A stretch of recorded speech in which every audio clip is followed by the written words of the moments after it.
Maqaa Abbaa, kan Ilmaa, kan Hafuura Qulqulluu, Waaqa tokkoo. Amiin. Seenaa Abbaa keenya qulqulluu ገብረ መንፈስ ቅዱስ።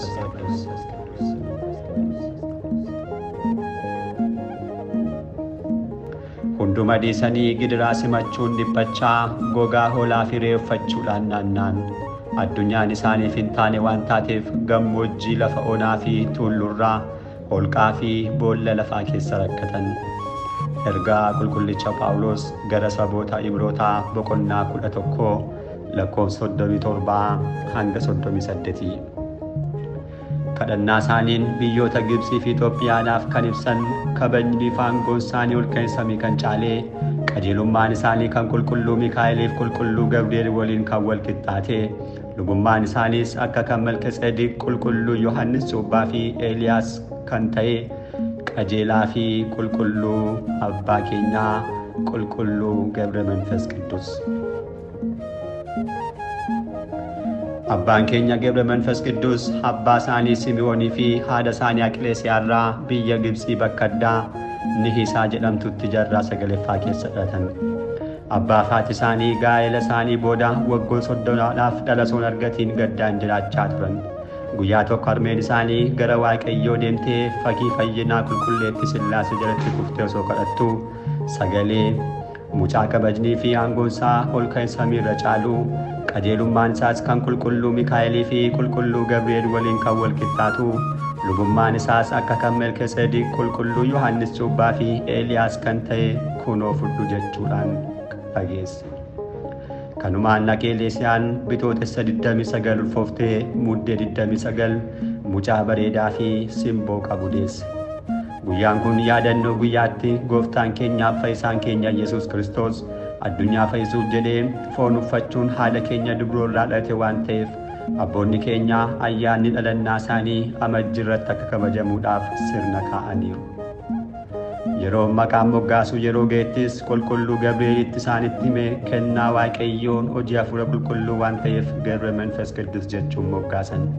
Innis hojii hafuura qulqulluu jechuudha. Yeroo kana mucaan kun dursee qulqullichi Yohannis Cuuphaan gadameessa haadha isaa keessa taa'ee uumaa isaaf akkuma sagadee, innis dukkanarraa gara ifaatti kan na fidde Abbaaf, Ilmaaf, Hafuura Qulqulluuf galannaa ta'u jechuun si'a 3 sagade.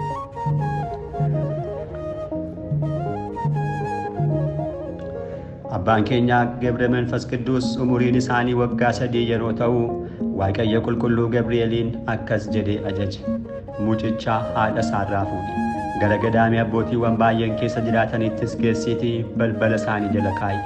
Abbootiin gadaamichaan immoo mucaa balbala kee jala jiru fuudhii of bira jiraachisi. Waa'ee uffataaf nyaata isaas hin yaaddayin. Mucichi bultoo hafuura qulqulluu waan ta'eef nyaanni isaas kan hafuuraati. Inni Waaqayyo irraa kan argamu jecha isaati. Namni nyaata qofaan akka hin jiraannes beeki jedhe. Ergamtichi faa qulqulluun Gabri'eel akkuma ajajame samiirraa gad bu'ee mucicha haadha isaarraa fuudhuun, kochoowwan isaan golgee dhungachuun gara samiitti ol baasee fuuldura Waaqayyootti dhiyeessuun eebbisiise.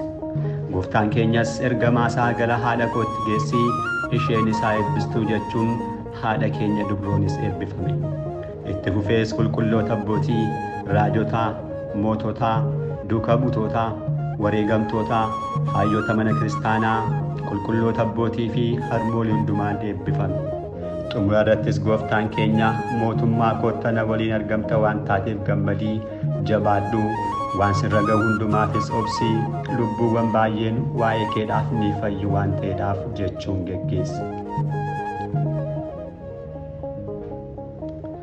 Kana booda qulqulluun Gabri'eel mucicha gara gadaamii sanaatti geessee balbala jala kaa'uun gara keessaatti seenee, abbootii gadaamichaa kan ture abbaa Zemede biraanitti kan Gooftaan keenya ajajee hundumaatti hime.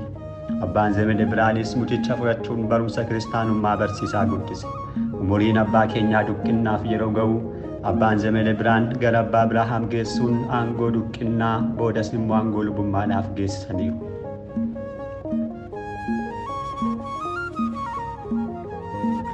Abbaan keenya Gebre Manfas Qidduus Hafuurri Qulqulluun kan isaan irra bule waan tureef hojiin isaanii hunduu beekumsaaf ogummaan kan guute ture. Akkuma monokkosoota addunyaa kana uffatanii jireenya isaanii guutummaa Waaqayyoof kennanitti abbaan keenyas jireenya akkasii jiraachuudhaaf hawwii guddaa qabu turan. Kanumaan abbaan Zemed biraan kennaa Hafuura Qulqulluu abbaa keenya irra bule ilaalanii gammaduun akkuma qulqulluun ta'us askeemaa kennaniif. Kana booda abbaan keenya Gebre Manfas Qidduus soomaaf sagadaan cimuun qabsuura isaanii eegalan. Waqtiiwwan adda soombaasiin yeroo hundumaa cimanii qabsuuraa turan. Cimina qabsuura monokkosummaa isaanii irraa kan ka'es kennaan fayyisummaa isaaniif kennamuun guyyaa tokkotti jaamota 1000 fi warreen deemuu hin dandeenye fayyisan. Booda garuu namoonni hojii isaanii kaa dhaga'uun gara isaaniitti deddeebi'uu yeroo eegalan galatoo kantuu sodaachuun mataa isaanii dhoksan. Kana booda qulqulluun Gabri'eel gadaamii sana keessaa fuudhuun gara gooftaa keenyaatti dhiyeesse. Gooftaan keenyas abbaa keenyaan qabsuuraa fi kadhannaa keetiin lubbuuwwan baay'een gidiraa bara baraarraa fayyuuf waan jiraniif namarraa fagaadhuutii qofaa kee jiraadhu. Jireenyi kees leencota 60 fi qeerramsoota 60 waliin haa ta'u jechuun ajaje. Abbaan keenyas yaa gooftaa koo maal nyaatanii jiraatu yeroo jedhan biyyoo ati irra jettee arraabanii innis nyaata isaaniif ta'ee jiraatu jechuudhaan deebise. Kana booda abbaan keenya ajaja gooftaa keenyaadhaan adda ba'anii leencotaa fi qeerramsoota waliin gammoojjii lafa onaa jiraachuu eegalan. Abbaan keenya haala kanaan waggaa 100 oliif jiraatan. Areedni isaan irra ba'ee hanga lafa tuqutti ka'e. Baay'ee bareedaa akka quroo gurraachaa dhaabbiin isaas akka meexxii kan ta'e fooliin isaas akka shittoo kabajamaa wuskis waan tureef bakka sana hundumaan uwwisa ture. Qaamni isaanii guutummaanis rifeensa ta'e. Haala kanaan abbaan keenya guyyaa irraa guyyaatti qabsuura isaanii cimsaa jiraachuu tufan.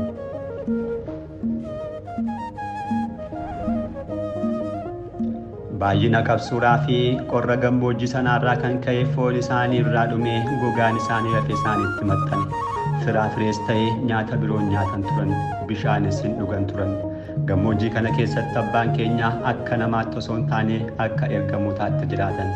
Qulqulloonni ergamoonni Waaqayyoos yeroo hundumaa isaan daawwatu turan. Nyaata isaaniif kan ta'u hibistii samii isaaniif fidaa turan. Haa ta'u garuu abbaan keenya nyaata kanallee dabalatee hin nyaatan turan. Foolii xoofoo samii kanaa yeroo fuunfatan qofa quufuudhaan turan. Humna Hafuura Qulqulluun akka barbaadanitti bakka barbaadan haala hariitii allaattiiwwaniidhaan ga'anii deebi'uu danda'u turan.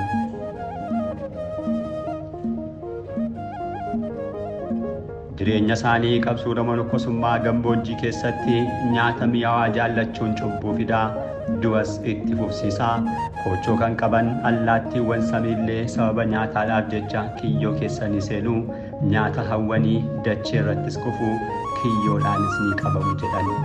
Dhalli namaas nyaata jaallachuudhaan cubbuuf kufa waan ta'eedhaaf ani foon koof nyaataaf dhugaatiin barbaadu. Uffatas hin barbaadu. Qullaa koo gadameessa haala koo keessaa akkuman ba'e qullaa koon gara boollaatti deebi'a malee. Addunyaa dabartu kanarra du'aan yeroon adda ba'u nyaata, dhugaatii fi uffata eenyutu na wajjin geessa jechaa turan. Ammas abbaan keenya akkas jechaa turan. Gammoojjii namni na arguu hin dandeenye keessan jiraadha. Bineensonni ciccimoon bakka jiranitti akka na nyaataniidhaaf foon koo gateera.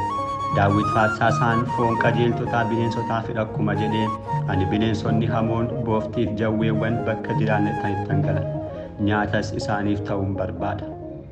Haa ta'u garuu bineensonni isaaniif bitamaa, isaaniifis sagadaa miila isaanii jala lafaa turan. Yeroo abbaan keenya kadhannaaf dhaabbatan bineensonni kun akka duuka bu'aa ajajamaatti isaan waliin dhaabbatu. Yeroo xumuranis fuuldura isaaniitti taphatu.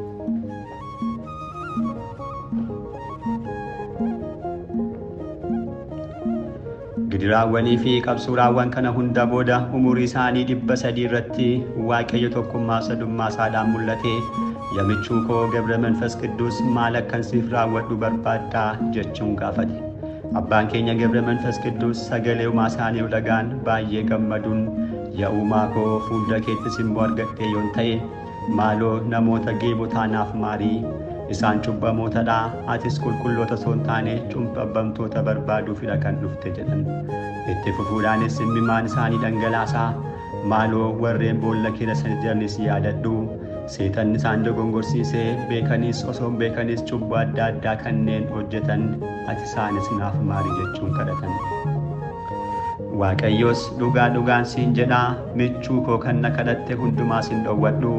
Akka arjummaa kootti warreen maqaa kee waamaniif yaadannoo kee taasisan isaan fayyiseera. Waan na kadhatte hunduma siif raawwachuudhaafis waadaa siif galeeraa jedhe.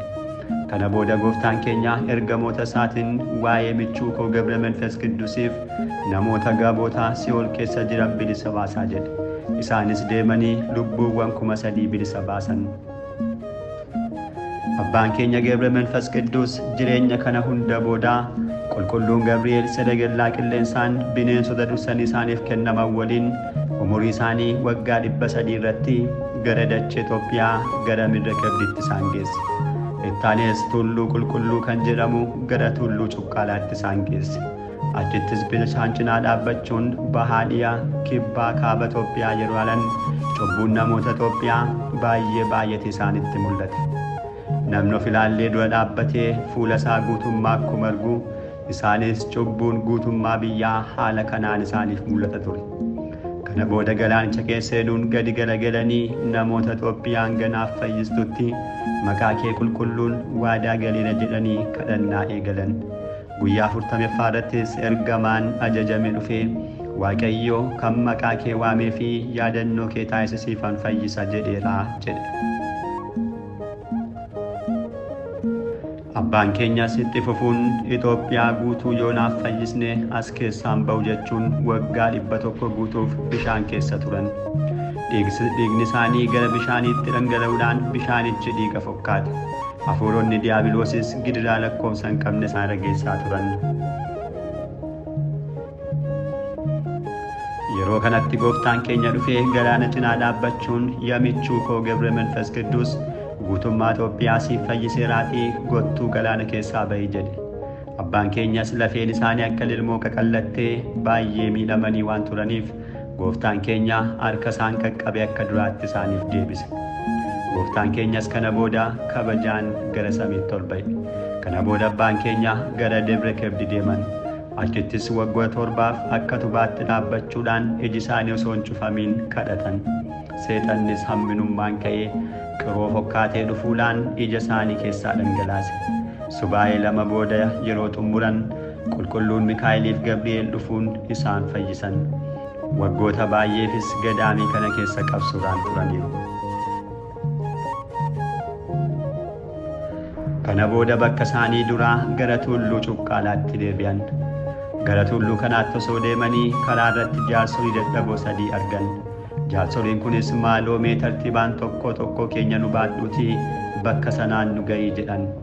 Abbaan keenyas jaarsa tokko baatanii yeroo deeman jaarsichi ni ga'a asitti na buusii ati dadhabaadhaa nyaata malee jiraattaa jedhe. Abbaan keenyas bakka kamitti na beektuu jechuudhaan gaafatan. Innis deemii hiriyoota koo hafannaaf fidi jedhe. Abbaan keenyas tartiibaan lamaanuu fidan. Kana booda maaloo isin eenyudhaa iddoo kamitti na beektuu yeroo jedhan namoonni sun Abrahaamiif muka marmee jalatti bifa jaarsaan kan mul'atan qulqulleetti Sillaaseedha. Abbaan keenya Waaqayyoon haala kanaan waan arganiif fuulli isaanii ni ife. Ergamoonni 60,000 yeroo galateeffatan dacheen ni holdatte. Yeroo kanatti sodaan guddaan ni ta'e. Abbaan keenyas adda isaaniidhaan kufanii akka nama du'e ta'an. Kana booda Waaqayyo kaasee gara cuqqaalaa deemii hafuurota diiyaabiloos achi jiran hundas balleessii ani ergamoota koo si waliin ergeeraa jedhe. Kanumaan abbaan keenya hafuurota diiyaabiloos 60,000 ta'an balleessan. Abbaan keenya qulqullichi Gabre Manfas Qiddus biyya keenya kutaalee adda addaa keessa naanna'anii qulqulloota baay'ee waliin wal baranii tajaajilanii gara xumuraattis ga'an.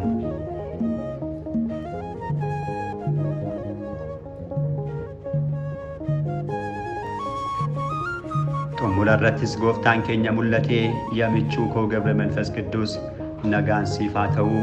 Yaadannoo kee kanneen taasisan maqaa keedhaan wantoota gaarii kan raawwatan ani siifan fayyisaa.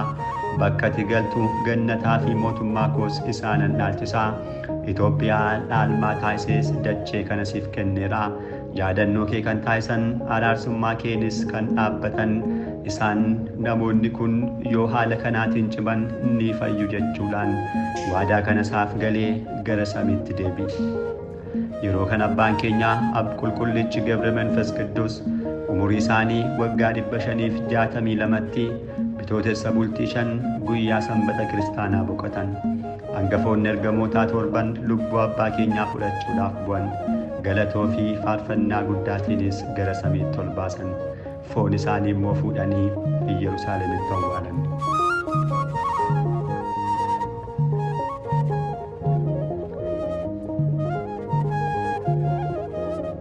Manni kiristaanaa keenyaa ayyaana abbaa keenya qulqulluu Gabre Manfas Qidduus warreen gurguddoo waggaatti si'a 3 jechuunis onkoloolessa gaafa bultii 5, bitootessa gaafa bultii 5 fi adoolessa bultii 5 ni kabajji. Onkoloolessi 5 ji'a kana kan kabajamu abboonni keenya jijjiirraadhaan kan bitootessaa waanta fidaniif. Sirna mana kiristaanaa keenyaan ji'i bitootessaa yeroo kamiyyuu sooma guddichaa keessa waan ooluuf ayyaanonni ji'a kana keessa oolan hunduu haala barbaadamuun kabajuudhaaf jecha guyyaan isaanii jijjiiramaniiru. Kanaaf ji'a bitootessaa keessa kan kabajamu gara onkoloolessanitti fiduun kiristaanonni hunduu gammachuun akka kabajan taasisaniiru. Bitootessi 5 guyyaa boqonnaa isaanii yeroo ta'u, adoolessi 5 immoo yeroo itti iji isaanii diiyaabiloos dhangalaasee isaaniif deebi'edha.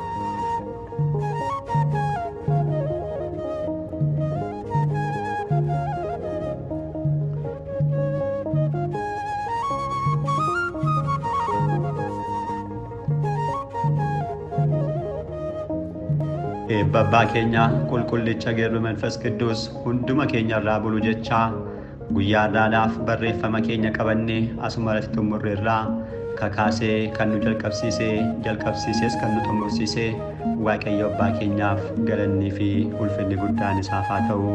Ameen.